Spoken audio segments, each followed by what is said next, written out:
आज हम आपको सुनाएंगे कांतारा चैप्टर 1 की पूरी कहानी। इस महागाथा को जानने के लिए अंत तक बने रहें। सन 1970 में कांतारा के वन में बुटा कोला का अनुष्ठान चल रहा था। शिव के पिता अन्नाप्पा अचानक रहस्यमयी ढंग से इसी घेरे में लुप्त हो गए। यह एक ऐसी प्राचीन दंतकथा थी जिसे कोई सुलझा नहीं पाया। बाबूजी, मेरे पिता कहाँ गए? ये कैसा रहस्य है? बेटा, ये वन का खेल है, देवों की मर्जी। यह कथा सदियों पहले कदंब वंश के राजा विजयेंद्र के शासनकाल में शुरू हुई थी। एक मछुआरे से मिले दुर्लभ मसालों ने राजा के भीतर असीमित लालच जगा दी। उसकी निगाहें अब कांतारा वन के पवित्र मसाले के बागों पर थीं। अपनी सेना के साथ उसने वन की पवित्रता को भंग करते हुए प्रवेश किया, देवत्व की चेतावनियों को अनसुना कर। पर वन के अपने रक्षक थे। ईश्वर के गण अदृश्य से प्रकट हुए और आक्रमणकारियों पर टूट पड़े। फिर प्रकट हुए वन देवता पंजुर्ली अपनी प्रचंड शक्ति के साथ, और उनके साथ क्रूर और शक्तिशाली गुलिगा देवा। राजा विजयेंद्र ने अपने अपराध का परिणाम भुगता। वन देवताओं के क्रोध के आगे कोई टिक न सका। पिता की मृत्यु से आहत राजशेखरा ने गद्दी संभाली और वन की पवित्रता की रक्षा की शपथ ली। इस वन में कोई प्रवेश नहीं करेगा, यह मेरी प्रतिज्ञा है। उनके दो बच्चे थे, कुलाशेखरा जो लापरवाह और भोगी था, और कनकवती जो आज्ञाकारी दिखती थी पर जिसके इरादे गहरे थे। इसी कांतारा गांव में एक पवित्र कुआं जिसमें एक गहरा रहस्य छिपा था। वहाँ एक दिव्य शिशु मिला जिसे बेरमे नाम देकर एक आदिवासी महिला ने गोद लिया। उसे देव इच्छा से जन्मा माना गया। बड़े होकर बेरमे ने वन की सीमाओं को लांघकर बाहरी दुनिया देखी। उसने देखा कि राजा कुलाशेखरा वन के मसालों का अन्यायपूर्ण व्यापार कर रहा था, अपने ही लोगों को लूट रहा था। बेरमे ने अपने लोगों का समर्थन करने के लिए स्वतंत्र रूप से मसालों की खेती और व्यापार करने का फैसला किया। हम अपने मसाले खुद उगाएंगे, अपने लोगों के लिए, अपने शर्तों पर व्यापार करेंगे। इसी बीच बेरमे और राजकुमारी कनकवती के बीच एक अनकहा जटिल रिश्ता पनपने लगा। ये आदिवासी मेरा आदेश कैसे टाल सकता है? उसकी हिम्मत कैसे हुई? उसने कांतारा जनजाति को दंडित करने के लिए सैनिक भेजे, पर वे वन में हार गए। आदिवासियों के गुरिल्ला युद्ध ने उन्हें परास्त कर दिया। अपमानित कुलाशेखरा ने अपनी पूरी शक्ति से गांव पर बड़ा हमला किया। इस निर्मम हमले में बेरमे की मां शहीद हो गई, अपने पुत्र को बचाते हुए। मेरे बच्चे, तुम जियो। उसी पल पवित्र कुएं से गुलिगा का भयानक दैवीय स्वरूप प्रकट हुआ और बेरमे में समा गया। वो अब स्वयं गुलिगा बन चुका था, प्रतिशोध की अग्नि में जलता हुआ। गुलिगा के रूप में बेरमे ने राजा कुलाशेखरा का संहार कर दिया। उसका अंत उसके पूर्वज राजा विजयेंद्र जैसा ही हुआ। कुलाशेखरा की मृत्यु के बाद भी कांतारा में अशांति बनी रही। राजशेखरा वापस गद्दी पर बैठे।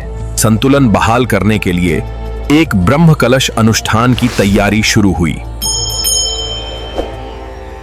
परंतु अनुष्ठान के दौरान शिवलिंग टूट गया। यह एक भयानक अपशकुन था। ब्रह्मांडीय संतुलन खतरे में था। कनकवती ने बेरमे से अपने देवताओं को शाही मंदिर में लाने को कहा। कृपा करके अपने देवताओं को हमारे मंदिर ले आइए, शांति और सद्भाव के लिए। शाही मंदिर में अनुष्ठान पूरा हुआ, पर यह शांति धोखे की थी। फिर कांतारा के बच्चे एक रहस्यमयी बीमारी से बीमार पड़ने लगे। वन के लोग तड़पने लगे। बेरमे को जल्द ही भयानक सच्चाई का पता चला। यह कनकवती का एक और षड्यंत्र था। कनकवती, जिसे बचपन में ही कडप्पा क्लैन के निषिद्ध अनुष्ठानों से जीवित किया गया था। अपने पिता के साथ मिलकर देवाओं को फंसाने और उनकी शक्ति को नियंत्रित करने की भयानक योजना बना रही थी। बेरमे ने इस धोखे के खिलाफ युद्ध की घोषणा कर दी। पूरी जनजाति एक साथ खड़ी अपने मान और सम्मान की रक्षा के लिए संकल्पबद्ध थी। अब युद्ध होगा, हम इस धोखे का अंत करेंगे, अपनी भूमि और अपने देवताओं के लिए। एक महायुद्ध छिड़ गया।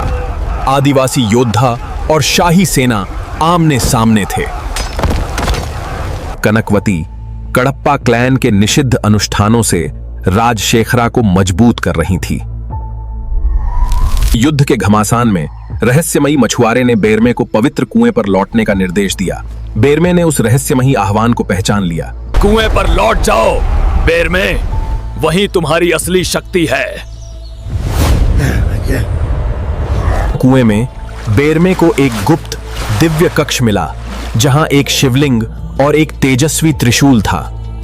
त्रिशूल छूते ही बेरमे में फिर से गुलिगा की शक्ति समा गई। वो अब युद्ध का साक्षात अवतार था। दूसरी ओर पंजुर्ली देवा ने राजशेखरा के किले को दिव्य अग्नि से घेर लिया।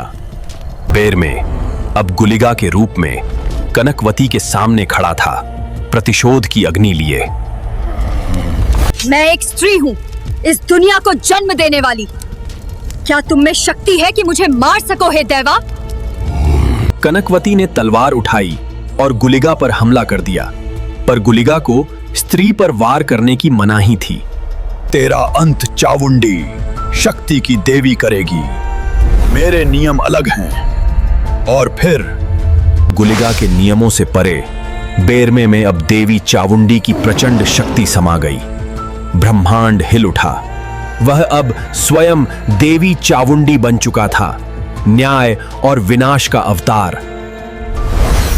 चावुंडी ने कनकवती को उठाया और क्षण भर में उसका अंत कर दिया। उसके छल का यही परिणाम था। मेरी बेटी, मैं तुम्हें नहीं छोड़ूंगा। कनकवती की मृत्यु देख राजशेखरा क्रोध में अंधा होकर चावुंडी की ओर लपका। पर देवी के क्रोध के आगे कोई नहीं टिक सका। चावुंडी ने त्रिशूल से राजशेखरा का भी अंत कर दिया। और इस तरह कांतारा में न्याय और शांति लौट आई। वन और उसके लोग मुक्त हो गए। अपने कर्तव्य को पूरा कर बेरमे वापस पवित्र कुएं में समा गए, प्रकृति की गहराई में लौट गए। बेरमे की यह कहानी एक दंत कथा बन गई, जो आज भी कांतारा की मिट्टी और हवाओं में गूंजती है। वो कुआं वहीं घेरा था जहां अन्नाप्पा लुप्त हुए थे, और नियति चक्र फिर से घूमेगा अपने नए रक्षक के साथ, क्योंकि कांतारा की रक्षा के लिए दैवीय शक्ति का एक नया अवतार इसी घेरे से एक बार फिर प्रकट होगा। इस महागाथा के और गहरे रहस्य जानने के लिए हमारे चैनल को लाइक करें, सब्सक्राइब करें और बेल आइकन दबाना न भूलें।